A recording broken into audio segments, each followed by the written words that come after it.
প্রতিদিন মাথায় দিয়ে আসবেন প্রত্যেকটি তার বাড়ি ছুটি করা যাবে ঠিক আছে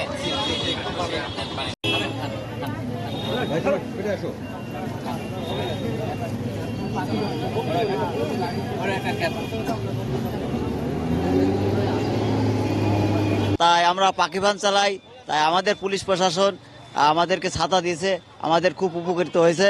আমরা একটু ছায় গাড়ি চালাতে পারবো এবং কিছু ইনকাম করে বাড়ি নিতে পারবো। গরিব মানুষ রোজ গরমে ভ্যান চালিয়ে খায়, আমাদের কেউ খোঁজ নেয় না। আজকে আমাদের পুলিশ ডেকে ছাতা দিল, খুব দেখে ভালো লাগলো। এই ছাতাটা পেয়ে যাক এখন ভ্যান চালিয়ে শান্তি পাবো, সুখ পাবো, শান্তি পাবো। যে তাপ গরম পড়েছিল তাতে তো রক্ষা পাবো, তাতে তো উদ্ধার পাবো। সাহেব আমাকে ছাতা দিয়েছেন, এসপি সাহেব যেন শান্তিতে থাকেন এই দোয়াই আমি করি।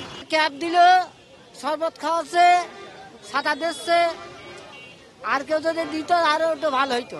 রোদে যারা কাজ কাম করতে পারছে না, পুলিশ প্রশাসন আমাদের পাশে দাঁড়িয়েছে, একটা ছাতা দিয়েছে, কাজ কাম করে বাঁচতে পারছে, খুব ভালো লাগছে। আপনারা জানেন বর্তমান সময়ে গত 37 বছরের মধ্যে রেকর্ড তাপমাত্রা, আমাদের তীব্র দাবদাহ বয়ে চলেছে। গতকালকেও সেটি ছিল 46.7 ডিগ্রি সেলসিয়াস, অত্যন্ত তীব্র তাপদাহ। এবং এই ফলশ্রুতিতে মানুষ হিটস্ট্রোকে আক্রান্ত হচ্ছে, শ্রমজীবী মানুষের কষ্ট হচ্ছে, তাদের আয় রোজগার অনেকটা কমে যাচ্ছে, কারণ মানুষ ঘর থেকে বেরোতে পারছে না। এই অবস্থায় আমরা জেলা পুলিশ এই দুর্যোগে দুর্ভোগে, বাংলাদেশ পুলিশ সবসময় ভালো কাজে থাকে।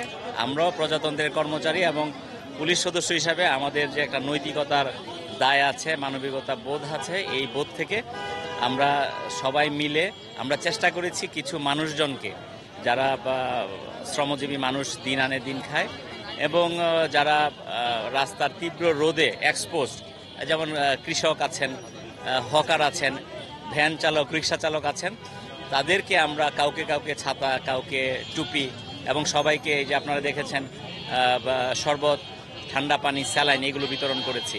উদ্দেশ্য আমাদের একটাই, যে আমরা মানুষ হিসেবে আমাদের একটু দায়বদ্ধতা আছে, নৈতিকতার দিক থেকে হোক, সামাজিকতার দিক থেকে হোক, যে আমি শুধু নিজে ভালো থাকলে হবে না, সবাইকে ভালো রাখার জন্য চেষ্টা করতে হবে। আমরা ক্ষুদ্র পরিসরে এটা শুরু করেছি গত 2 সপ্তাহ যাবৎ। এক এক দিন এক একটি জায়গায় আমরা করি। আমরা দৃঢ়ভাবে বিশ্বাস করি আমাদের এই যে পথ চলাটা, সেটি সামনের দিনগুলোতে আরও সুদৃঢ় হবে এবং আমাদের এই কার্যক্রম দেখে অন্যরা আরও উৎসাহিত হবে।